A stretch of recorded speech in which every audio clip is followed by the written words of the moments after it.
Welcome to Roots and Hustle, the podcast where African youth stop hustling blind and start building legacy.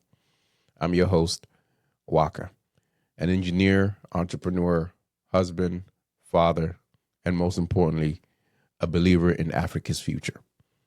Every week, we have real conversations about money, mindset, manhood, and womanhood. We also tailor our movement to young Africans by showcasing the tools we need to break the cycle of poverty and build generational wealth. If you're ready to stop running in circles and start building something that lasts, then you're in the right place. This is more than a podcast. It's a movement. It's Roots and Hustle.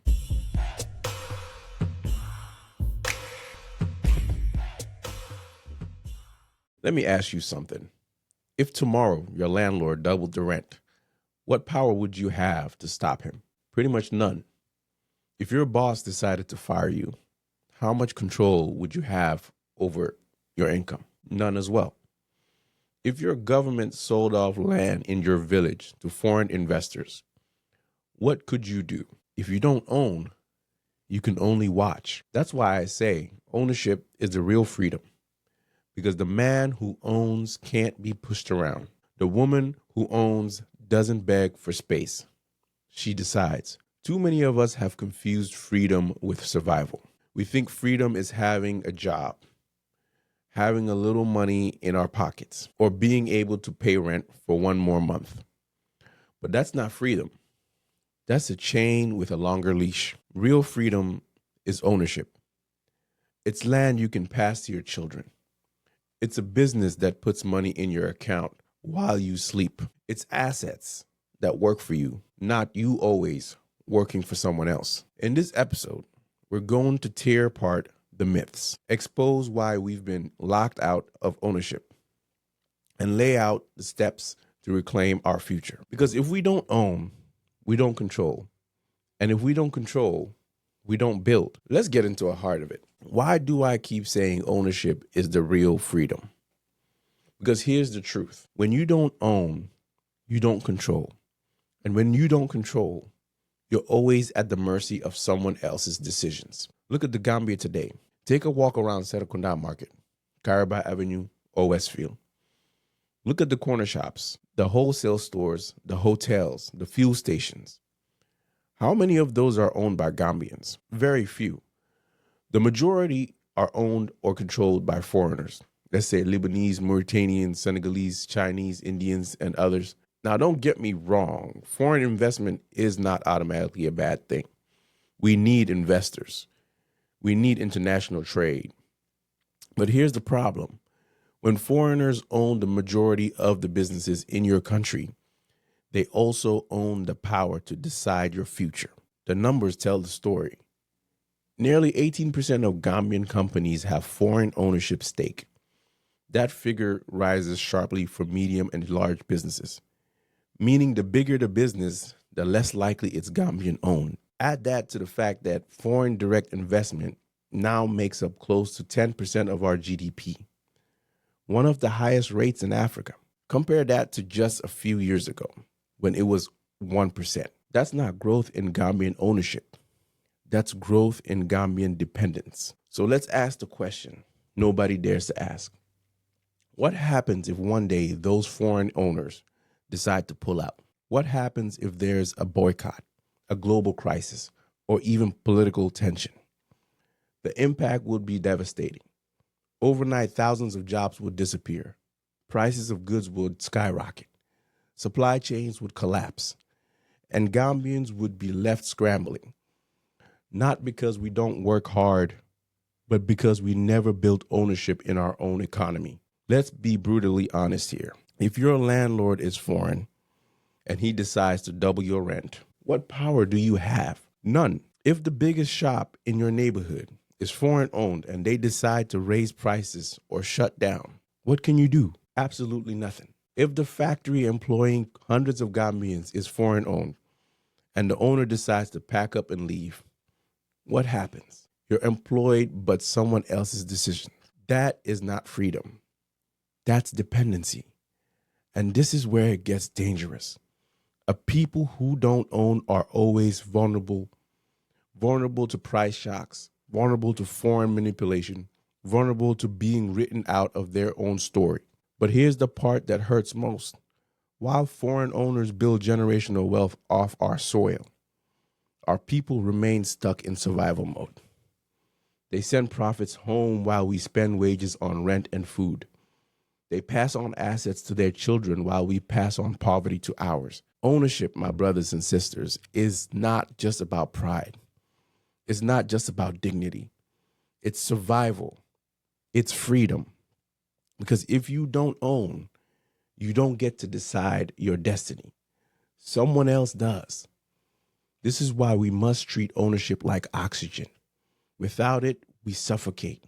With it, we live free. Now, let's get real about the cost of owning, because this isn't just theory.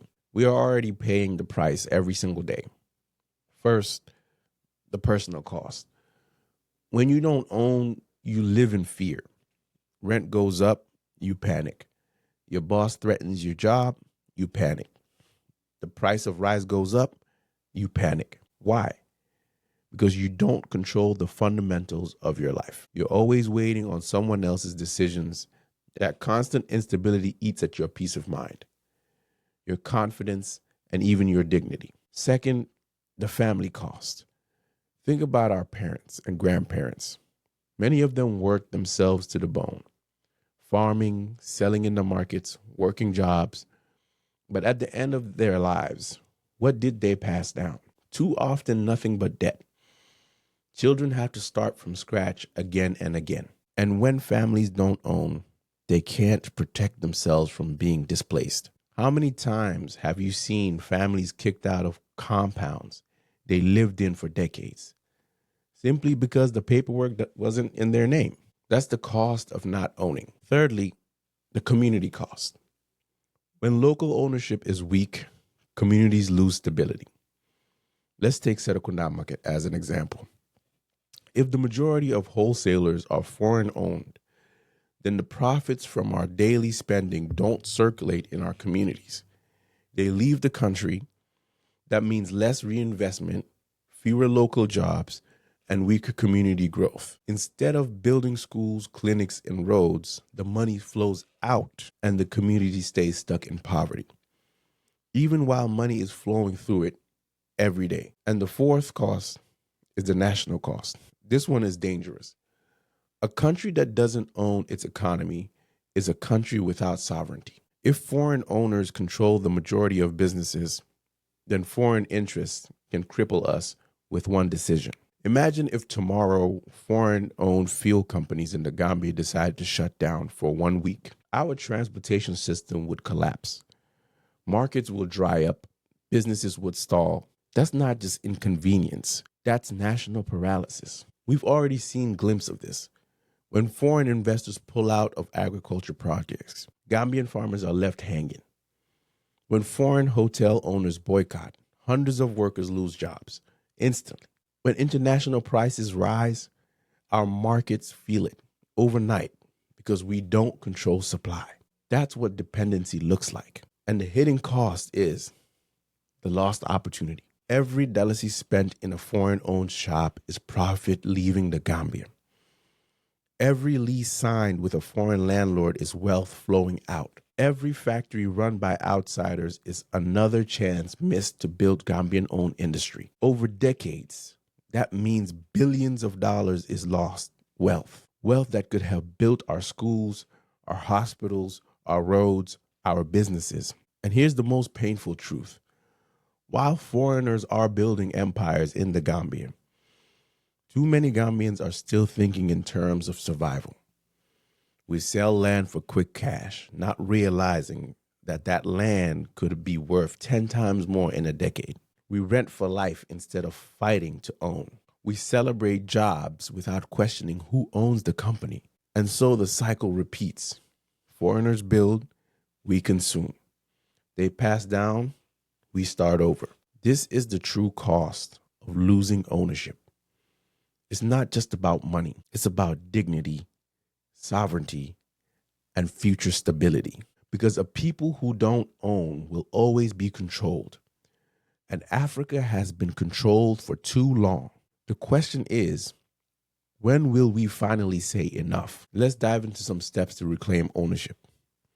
We've laid out the problem. Too much of our economy is controlled by people who are not Gambians, not Africans, not invested in our long-term success. But problems without solutions only leave us frustrated. So let's talk about how we break that cycle and reclaim ownership step by step. Step one, we need to secure what is already ours. Before we even think about new investment, we must protect what Gambian families already own. Too many lands have been lost because of poor documentation, disputes, or elders passing away without wills. Every family must secure their land titles. Every family must normalize writing wills. If we can't even protect what our fathers fought for, how can we talk about building new wealth? And step two, we need to start pooling resources. Let's be honest, most Gambians cannot buy property or build businesses alone. But together we can imagine if every extended family contributed just $500 a month into a joint fund. Within a year, that family could buy land, start a shop, or invest in equipment. Imagine if youth groups created cooperatives that start farms or digital businesses. That's how communities around the world grow strong, by pooling resources and building together. And step three, we need to build businesses, not just hustles. Too many of us are stuck in small hustles that die when we get sick, tired, or distracted. That's not ownership. That's survival. We need to think beyond daily hustle and create businesses with systems, records, and structure. Register your business. Separate your personal money from your business money. Keep receipts. Train others to help you run it. That way your hustle can outlive you. And step four, we need to move from consumers to producers. Dependency thrives because we import what we should be producing. Look around, from rice to onions to even simple biscuits. The Gambia imports far too much. Every import is a lost opportunity for a Gambian producer. We must begin to think. If we consume it, can we produce it? If we produce it, can we package and brand it ourselves? That's how ownership is built. Not by working for someone else's factory, but by owning the factory. And step five, we need to leverage technology and AI. Ownership in today's world isn't just about land and buildings. It's about digital space. A Gambian youth with coding skills can build an app that serves thousands. A content creator can own their brand and monetize globally. Farmers can use AI to increase yields and protect crops. The playing field is global now. And if we don't claim our ownership in the digital economy, we'll stay stuck in the back row of history. And step six, we need a cultural shift. This one might be the hardest, but it's the most important right now. Gambians in African culture often celebrate spending and not ownership. We glorify the flashy spender in the club, the one who shows off wealth, instead of the quiet investor building assets. We waste millions on ceremonies, funerals, and parties, while neglecting to invest in schools, businesses, or land. That culture must die. Ownership must become the new status symbol. And step seven, we need to demand supportive policies. Yes, ownership starts with us as individuals and families, but governments have a role to play as well. We must demand policies that make land ownership secure, that protect small businesses from unfair competition, that gives youth access to financing without impossible collateral. If the policies only serve foreign investors, we'll keep losing ground. We must push for policies that prioritize Gambian ownership first. Breaking dependency will not be easy. It means discipline, unity, and long-term vision. It means saying no to selling land for cheap today, so your grandchildren can inherit it tomorrow. It means rejecting the illusion of quick cash and embracing the slow, steady building of real wealth. But here's the truth. The alternative is far worse if we don't reclaim ownership. We will wake up one day as strangers in our own economy, working in a land where every major decision is made by someone else. That cannot be our future. Ownership is freedom, and freedom is worth the sacrifice. Ownership is not just about you. It's not just about what you can enjoy in your lifetime. The real power of ownership comes when it outlives you, when it becomes legacy. The tragedy of African families. Too many of our families repeat the same story. One generation hustles, works hard, builds something small, but when the breadwinner dies, the land gets divided into useless pieces. The shop collapses, the money is wasted, and the children start from zero again. Every generation is forced to fight the same battle instead of starting further ahead. The cycle is not just frustrating, it's killing us as a people. Generational ownership is the solution. It's when one generation builds and the next continues. It's when children inherit land and not only secured but documented, so they can build on it. It's when businesses are structured in a way that children can step in and grow them instead of watching them die. It's when knowledge, skills, financial literacy, networks is passed on as carefully as money. We need to think land as an inheritance, not a transaction. Too many Gambians sell land for quick cash. Once it's gone forever. Instead, families must view land as a sacred inheritance. Develop it, farm it, lease it, but do not sell it unless it multiplies value. A shop, a farm, or even a tailoring business doesn't have to end with one person. Train your children. Teach them accounting, management, and marketing. If they're not interested, pass it to another relative. But do not let it die. We have to teach our families financial literacy. Imagine if every Gambian child grew up knowing how to budget, save, and invest. Imagine if conversations about assets, wills, and inheritance were normal at the dinner table. That's how you create a culture of builders instead of consumers. We have to normalize writing wills and creating trusts. One of the biggest killers of generational wealth in Africa is family fights after death. Siblings become enemies, land gets wasted, businesses collapse. And why? Because there was no will, no trust, and no clear direction. Writing a will is not about death. It's about protecting life after you. So sometimes we think legacy is only cash and property. But legacy is also reputation, values, and vision. A family known for integrity will always have opportunities. A family with education will always have doors open. A family with discipline will always have direction. These intangibles are just as powerful as land or money. Why this matters right now is that Africa has the youngest population in the world.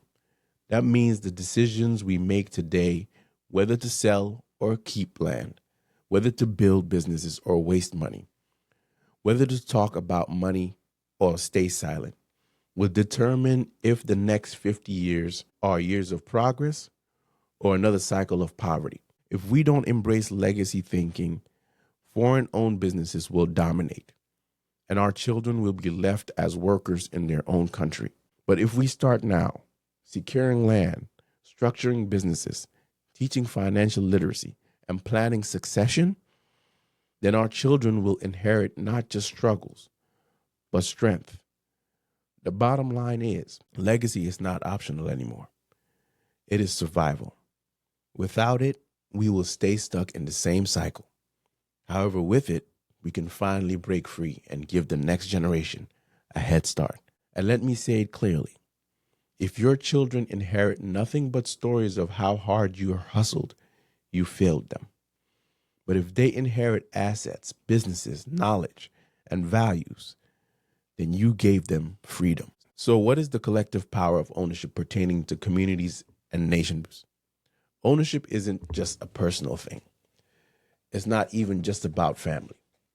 The real transformation happens when ownership becomes collective, when entire communities and nations decide to control their destiny instead of renting it from outsiders. Think about your neighborhood. If every shop, every taxi, every farm, every rental property is owned by outsiders, then no matter how hard you work, the profits leave.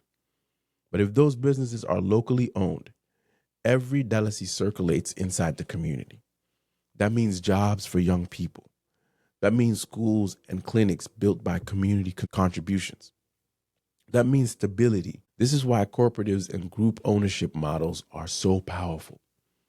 When farmers pool resources to buy tractors, they own the means of production. When youth groups start community shops or digital ventures, they own the value chain. Ownership at the community level creates independence, not just for one family, but for dozens. Zoom out to the national level. A country that doesn't own is a country that's always begging. Look around Africa.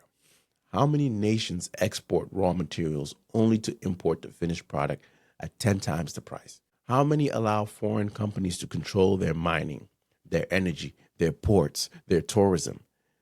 That's not sovereignty. That's dependency with a flag. The Gambia is no different. Foreigners own too many of the major businesses in the sectors like retail, hospitality, and wholesale trade. If one day those owners decided to pull out or boycott the market, the economy collapses overnight. That's how fragile dependence makes us. But here's the flip side. When a nation commits to local ownership, everything changes. Rwanda is a good example. They decided not to be just consumers. They invested in local industries, local airlines, local banks. And the results, they have more control over their future. We can do the same, but only if we prioritize Gambian ownership first. The power of circulation. Here's a simple truth. Money that leaves doesn't multiply. Money that stays does. Every time you buy from a Gambian-owned business, that money circulates. The shopkeeper pays a Gambian supplier. That supplier pays a Gambian worker. Those workers pay Gambian schools.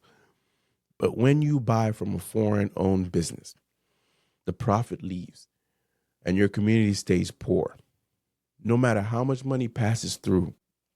So we need a cultural shift at scale. To really break free, we need to make ownership a national value.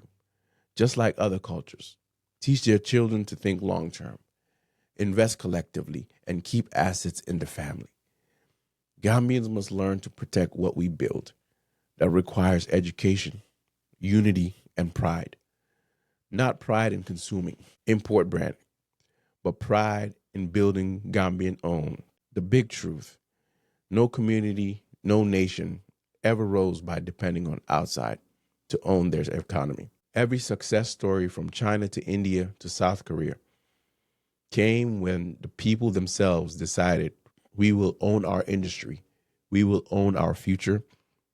If the Gambia doesn't learn this lesson, we risk becoming permanent tenants in our own land. But if we embrace collective ownership, we can turn one Africa's smallest nation into one of its most resilient, because power is not in size. It's in control. We've said a lot tonight. Ownership is not about pride. It's about survival. If we don't own, we don't control. And if we don't control, we don't build. So here's your challenge of the week. Step 1, I would like for you to take inventory. Write down everything you and your family currently own, be it land, property, businesses, savings, maybe even some skills. List it all. Don't underestimate what you have, even if it's small. And step 2, I would like for you to spot the gaps. Ask yourself honestly, where are we vulnerable? Are we paying rent while we could be saving to own? Are we selling land instead of securing it? Are we hustling with no structure? Identify the holes that need to be closed. And step 3, we have to take one step forward. Choose one concrete action this week that moves you towards ownership. It might be registering a business. It might be pooling resources with siblings for a plot of land. It might be teaching your children the basics of money. Whatever it is, do it. Ownership is not built by talking. It's built by action. Because listen, no foreigner is coming to secure your family's future. No government policy will magically hand you wealth. Legacy is built by ordinary people making extraordinary decisions. Roots and Hustles is not about survival hustling. It's about planting seeds that will outlive us. So don't just clap for this episode and move on. You need to act, secure, and build, because the Gambia we dream of, the Africa we want, can only exist if its people own it. This is Roots and Hustle. Stay rooted, keep hustling, and remember, ownership is not luxury. It's the real freedom. See you next week.